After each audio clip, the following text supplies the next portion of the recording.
91% of YouTube channels are under 1,000 subscribers. And the reason for this is because what works in making a channel successful on YouTube for big creators is simply not the same for small creators. And sometimes trying to replicate or copy the success of a larger creator, unless it's done better, and imagine trying to copy Mr. Beast, it's not going to work. What you actually need to do is understand these 7 problems that small channels encounter and the solutions to these issues. Because what I'm going to share in this video is all it takes for you to implement into your channel to become part of the 9% of creators who are over 1,000 subscribers. One of the biggest problems I see that small channels make is posting inconsistently. I know that it's easy to lose motivation when you're trying to post videos and you're seeing that you're not getting many views or subscribers or engagement. It's hard to have the motivation to keep up with the consistency when you're not getting the immediate results. But that in itself is a problem, because with the expectation of quick success, many new creators expect to go viral after uploading their first video. And though this does happen in special instances, for the majority, this is not the case. Because the truth is, in reality, your expectations should be to understand that growing on YouTube is a process, and it is a process that will take time. I think one of the best ways to combat inconsistency as a small channel is to set realistic expectations for yourself and find ways to stay motivated during those slow periods. One of the best methods that works for my clients is having a schedule and then sticking to that schedule. Treat your YouTube channel in a sense like a job. And I hear you. You want to do YouTube as a passion, you want to do YouTube as something fun. If that is the case, then you shouldn't be worrying about if you're getting a lot of views or not. But if your intention is to monetize this channel, is to get to that 9% of people, then you need to treat it like something like a job, which is the hard truth. Have specific days for recording your content, uploading your content, scripting, and whatever other process that you typically have in your whole YouTube regime. You should definitely take the time to plan and schedule this out and stick to it. This is the only way to combat inconsistency, is with having discipline. And I know you may be thinking, what if I simply don't have the time to stick to a schedule, or I don't have enough ideas to make enough videos to stick to a schedule? This is a very common concern, and there are ways to get through this. You do not have to worry. Something you could do is batch create your content.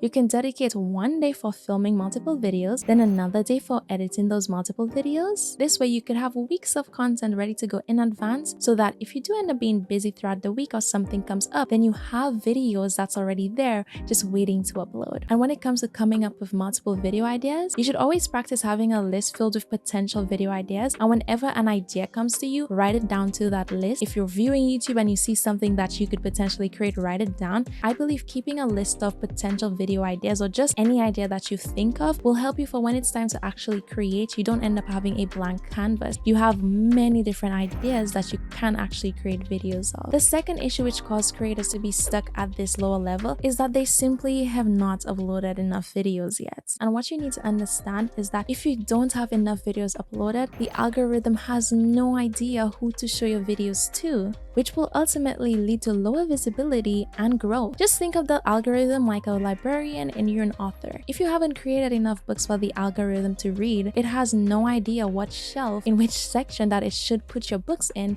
for other people to then come to read your books. The solution to this problem would be to create more books in your library, to create more videos on your channel. The more videos you have, the more the algorithm will begin to recommend your videos to the right people. And this point plays hand in hand with uploading consistently. If you're uploading consistently and have uploaded enough videos, the algorithm will be able to easily recommend your videos to the right people the moment you post it to YouTube, hence gaining you way more views every time you post, because it knows exactly which shelf this book should be on. And keep in mind, the algorithm doesn't hate your channel. YouTube doesn't hate you. It wants you to get views. The algorithm's goal is to get people to stay on the platform, so it is working with you to show your videos to the right people. You just need to help it out. The third problem that prevents creators from being part of the 9% is the simple fact there is lots of competition on YouTube in the broad niche that they're targeting. Smaller channels often struggle to stand out in a sea of content created by more established creators. And the cause of the problem is simply because you are a small channel, you are new. And though YouTube is trying its best to recommend small channels, it will always be harder to compete with these bigger creators unless you adopt strategies to carve out your niche and attract the right audience. And in order to do this, you only really need to make a little change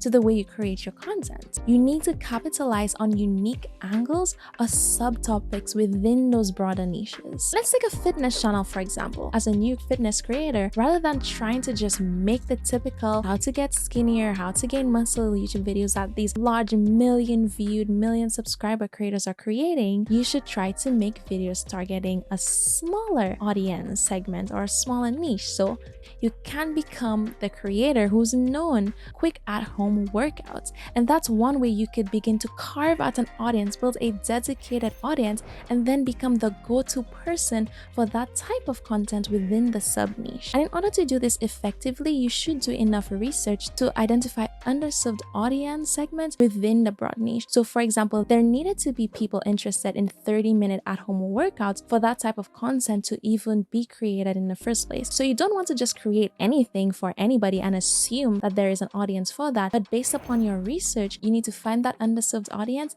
and create the content for them. And that is a way you can really stand out in a very competitive niche. And I know it's natural to feel overwhelmed or demotivated to even start a channel in a competitive niche, but just remember that every channel has its own unique perspective and expertise to offer. So just sit down and think of what differentiates you from these other creators, what underserved audience that you can provide content for, which is different from what these other creators can doing. I've seen it happen with many creators and many of my clients. The fourth problem that small creators typically encounter, which is very common and unfortunate, is the unknown creator block. Without an established brand or reputation, it can be a bit difficult to get viewers to watch your channel because you're unknown. They're sitting there and they see your video, but they may be thinking, who even is this person? This problem simply arises because viewers are naturally drawn to creators they're familiar with, the ones they recognize and trust. So as a new creator, one of your priorities should be to build that trust, to build that recognition. And the best way you can go about combating this is creating highly engaging and relatable content to your target audience. Your content must speak directly to them.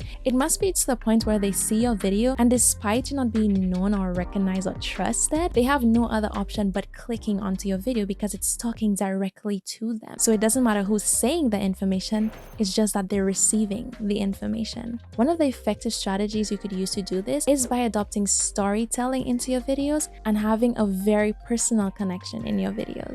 So let's say you have a travel channel. Rather than posting videos simply showcasing new places to go or interesting places to be, you'd want to create videos telling your own personal stories while being in these places and your experiences from your travel, which will help make your content more engaging and relatable. In fact, in this present day, lots of new channels are growing 10 times faster than other channels simply by being more relatable and personable. So if within your niche that this is something you can implement, I would say use it to your full advantage. And I know you might be thinking that you're not sure if your personal stories are good enough or interesting enough to attract viewers. Keep in mind that every single person has their own unique experiences that will and can be interesting as long as it's shared authentically. If you simply just search story time on YouTube, you could see that there are thousands of people telling stories about themselves and get lots of views because simply people are interested in other people. Because think about it, as somebody viewing a channel and you come across this small channel, whilst watching the video, if you get the slightest hint that they're unauthentic or they're just trying to be somebody else or they're not being totally open, you're not interested, you have no idea who they are, and you still, after watching this video, have no idea who they are and you will not subscribe. But if you get to know this person on a deeper level and you're now thinking, wait, I know this person, even if you really don't, but you think to yourself, I know this person, I could relate to this person, oh look how authentic they are, you're more likely to convert as a subscriber. If it's going to work on you, then it would work on other people. So keep this in mind when you're creating your very own videos. Which leads me to the fifth problem that small creators end up falling into, which is trying to flat out copy large creators. You need to understand that these large creators that you see already have an established audience and brand, which allows them to deviate from the best practices for growing a channel. A lot of them don't even use tags anymore, don't even have good descriptions. Their titles are sometimes so simple, yet still they'll get millions of views, and it's simply because they're already established. As a small channel, you do not have that privilege. You cannot do this. Because as a small channel, you need to keep in mind that you should be using every single tool, every single tactic, every method in your ability to increase your visibility on the platform. So instead Instead of trying to copy what you see a large creator doing, the solution and what you should be doing, always ensuring that your thumbnails are good, your titles are good, your descriptions and your tags are great. But the most important thing I would say is targeting keywords with low competition. In order to do this, you would want to utilize a tool like vidIQ, which can help you optimize those title, descriptions, and tags. This targeted approach will ensure that your videos have increased visibility, because despite what others may tell you, as a small channel, your best friend isn't getting recommended on browser suggested. That would be great. That is excellent when it does happen, and it will happen. You should be thinking about getting recommended in search, because it's almost like a little guarantee that your videos will always get a bit of views if you're recommended in search. Whether that be 10 views a day, 100 views a day, you will always have a steady stream of views coming from search. And I know you may be thinking, how do you even go about finding those unique topics or keywords? And what I would suggest yet again is using a tool like vidIQ. Specifically, looking for keywords or topics with low competition and medium search volume. It doesn't need to be high search volume, but you want keywords or topics that you know that when you do create videos about these things, you won't have to compete with these big channels which dominate these terms. You could focus on getting a little bit of the audience here, a little bit of the audience there, a little bit of there, and then before you know it, you'll have yourself over 1,000 subscribers, over 10,000 subscribers. And then from there, you can now focus on opening out your reach a little more, because now you have a bit more of a reputation, a bit more of a loyal audience. So when you do try to target these higher search volume keywords, you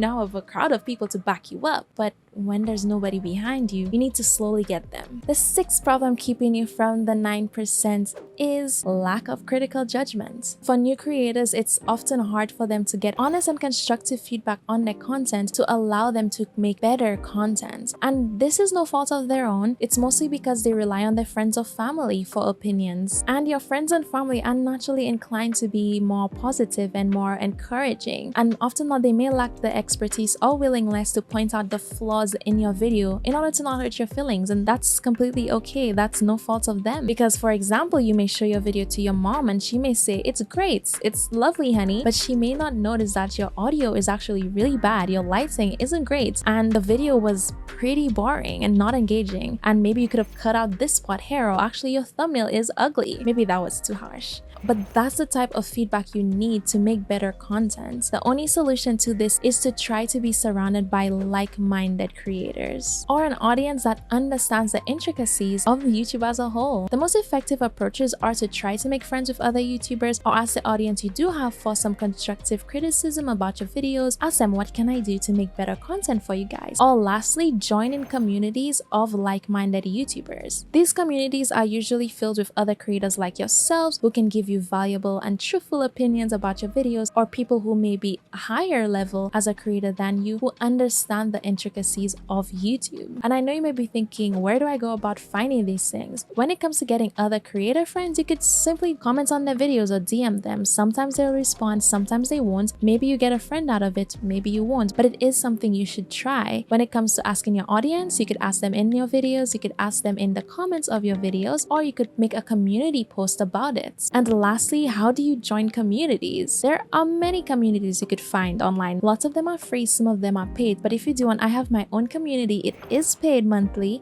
which you can join if that is the route you do want to take. It's in the description linked below. And in this community, you can get feedback on your videos, thumbnails, titles, there's live streams, there's courses, there's lots of valuable information in there. So if you're looking to join a community, I would recommend my own, because I'm there and I just want to help you guys. And the seventh problem that keeps you out of the 9%, keeps you as a small creator, is trend visibility struggles. Lots of other YouTube minds will tell you jump on trending topics. That's a way you can get views. And oftentimes that is a way you can get views. It is a method that works. But sometimes, most times for small channels, you do experience struggles. So when you're hopping on a trending topic, you need to either be early to the trend, be better than all the other videos in the trend, or be more creative with the way you create your video on the trend, but never worse. Because if you create a video that's just as all the others or worse, then you'll simply get lost in the sea of all the other videos, and when the larger creators make those videos, yours will never see the light of day, which is something you do not want. You want to be able to use trends effectively.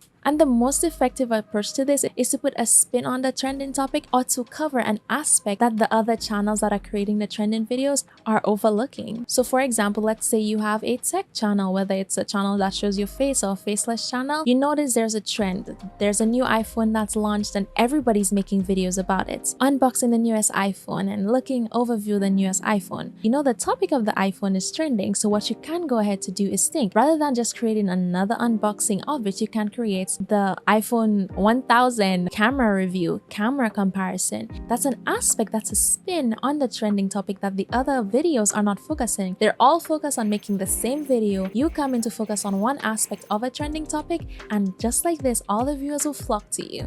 No matter if you're small and you're unknown and they have no idea who you are, because not only are you hopping on the trend, you're speaking directly to an audience, and then you're going to go ahead to give in your own personal story, your own personal thoughts and experiences whilst talking about the camera. Hence, you're hitting 3 marks. That is how you want to effectively go about utilizing trending topics. And these are the 7 changes that you need to implement into your channel to be part of the 9%, to grow into a less small channel. And this works effectively for all my clients, and I'm sure it will work for you. And while you're at it, if you want to learn more from me, which you probably should, then you need to check out this other video on my channel.